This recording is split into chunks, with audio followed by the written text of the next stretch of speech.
বিগত বছরগুলোর ন্যায় এই বছরও 2024 ইংরেজি শিক্ষাবর্ষে রাজ্যের অন্যান্য পশ্চাৎপদ শ্রেণী কল্যাণ দপ্তর রাজ্যের স্থায়ী বসবাসকারী সরকারের স্বীকৃত বিভিন্ন বোর্ড কর্তৃক মাধ্যমিক ও উচ্চ মাধ্যমিক পরীক্ষায় ওবিসি ছাত্রছাত্রী যারা ন্যূনতম 60% নম্বর পেয়ে সব বিষয়ে পাশ করে প্রথম বিভাগে উত্তীর্ণ হয়েছে তাদের জন্য এবং যে সকল ছাত্রছাত্রীরা Tripura board of secondary education পরিচালিত মাধ্যমিক ও উচ্চ মাধ্যমিক পরীক্ষায় প্রথম থেকে দশম স্থান অর্জন করেছে সেই সকল ছাত্রছাত্রীদের মধ্যে যথাক্রমে ডক্টর বি.আর. আম্বেদকর স্মৃতি মেধা পুরস্কার ও ডক্টর বি.আর. আম্বেদকর স্বর্ণ পদক পুরস্কার প্রদান করবে।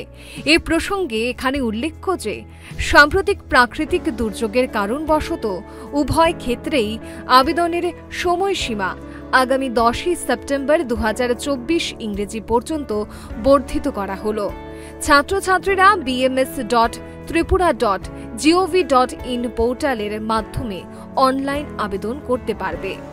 Doctor B.R.. আম্বেদকর স্মৃতি মেধা পুরস্কারের জন্য আবেদনের ক্ষেত্রে বিএমএস পোর্টালের আবেদনপত্র ডাউনলোড করে নিম্নে উল্লেখিত বিষয়গুলির প্রত্যয়িত নকল যথাক্রমে মার্কশিট, আধার কার্ড, নিজস্ব ব্যাংক অ্যাকাউন্টের বিস্তারিত বিবরণ, ওবিসি সার্টিফিকেট, রেশন কার্ড এবং বিএমএস অ্যাকনলেজমেন্ট স্লিপ সহ নিজ নিজ বিদ্যালয়ের প্রধানদের নিকট আবেদন করতে পারবে। এখানে বিশেষভাবে উল্লেখ্য যে স্বর্ণ পদকের জন্য আবেদনকারী যোগ্য ছাত্রছাত্রীরাও বিএমএস পোর্টালে আবেদনের পরবর্তী পর্যায়ে আবেদনপত্রটি ডাউনলোড করে পূর্বে উল্লেখিত নথিপত্রের নকল সহ আগামী 10 সেপ্টেম্বর 2024 ইংরেজির মধ্যে অন্যান্য পশ্চাৎপদ শ্রেণী কল্যাণ দপ্তরে জমা করবে। রাজ্যের সমস্ত হাই এবং হায়ার সেকেন্ডারি স্কুলের প্রধান শিক্ষক শিক্ষিকাদের প্রতি অনুরোধ তারা যেন যোগ্যতা সম্পন্ন ওবিসি ছাত্রছাত্রীদের আবেদনপত্রগুলি অফলাইন মোডে ভেরিফিকেশন করে স্ব এসডিএম অফিসে জমা করেন।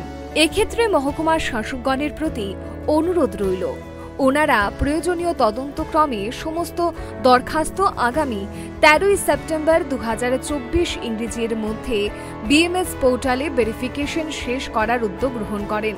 বর্তমান রাজ্য সরকারের ওবিসি ছাত্রছাত্রীদের শিক্ষার প্রতি অনুরাগী করে তোলার এই মহতী প্রয়াসকে আসুন সকলে মিলে সার্থক করে তুলি।